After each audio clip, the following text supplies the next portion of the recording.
Hello everyone, welcome to my channel mind activity. आज की मज़ेदार पहेलियाँ सॉल्व करते हैं।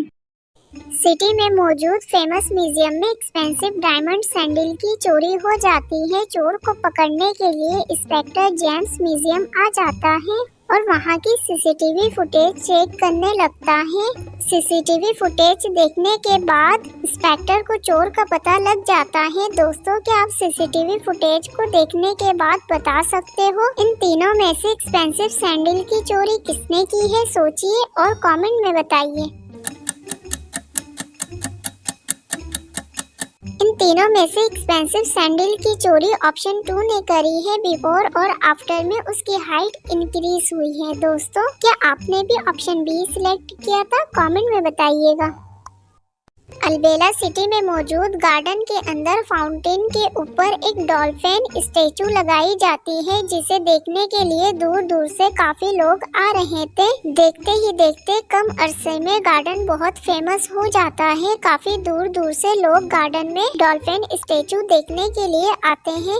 एक दिन गार्डन में डॉल्फिन स्टैचू की चोरी हो जाती है। गार्डन का ओनर डिटेक्टिव मेहुल के असिस्टेंट मोटू लाल को कॉल करता है। मोटू लाल भी केस सॉल्व करने के लिए गार्डन में आ जाता है और गार्डन में मौजूद कुछ लोगों को सस्पेक्ट करते हुए इन्वेस्टिगेशन शुरू कर देता है। काशिफ इंस्पेक्टर को स्टेटमेंट देते हुए कहता है, मैं ऑफिस से डेली गार्डन आता हूँ, मुझे चोरी के बारे में कुछ नहीं पता। रियान भी इंस्पेक्टर को बताता है, मैं रोज जॉगिंग के लिए आता हूँ, मुझे भी चोरी के बारे में कुछ नहीं पता।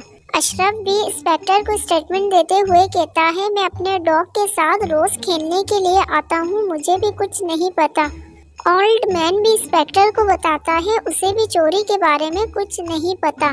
कबीर भी इंस्पेक्टर को स्टेटमेंट देते हुए कहता है, वो अपने गर्लफ्रेंड का इंतजार कर रहा था, उसे भी कुछ नहीं पता। इन सबकी स्टेटमेंट सुनने के बाद इंस्पेक्टर समझ जाता है इन सब में से डॉल्फिन स्टैचू की चोरी किसने की है। दोस्तों, क्या आप इन सबको देखते हुए बता सकते हो चोरी किसने की है? इन सब में से डॉल्फिन स्टैचू की चोरी कबीर ने करी है। कबीर की पैंट गीली है, इसका मतलब वो फाउंटेन के अंदर गया था डॉल्फिन स्टैचू की चोरी करने के लिए।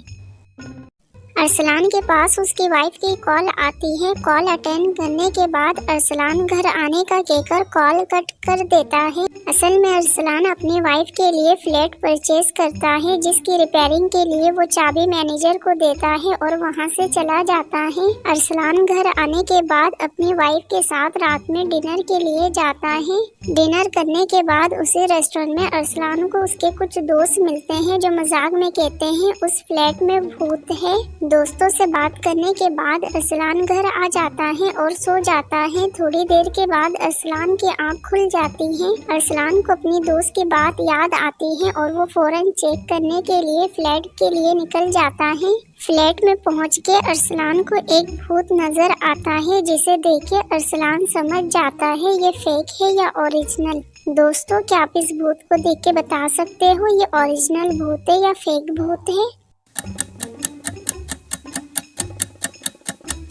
डियर जीनियस, ये फेक भूत है। भूत के बराबर में वही चाबी लटकी हुई है जो अरसलान ने अपने मैनेजर को दिया था, इसलिए अरसलान समझ जाता है। क्या आपने भी इस भूत को फेक समझा था? अपना जवाब कमेंट में यस लिख कर बताइए।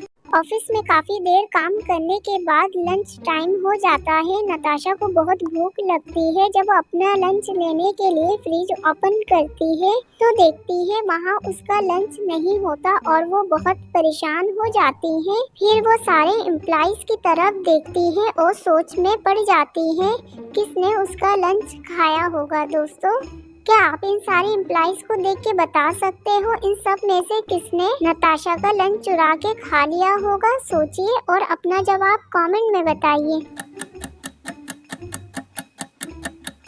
इन सब में से नताशा का लंच ऑप्शन डी ने खाया है, जिसके पास रेपर भी मौजूद है। दोस्तों, क्या आपने भी ऑप्शन सी सिलेक्ट किया था? कमेंट में बताइएगा।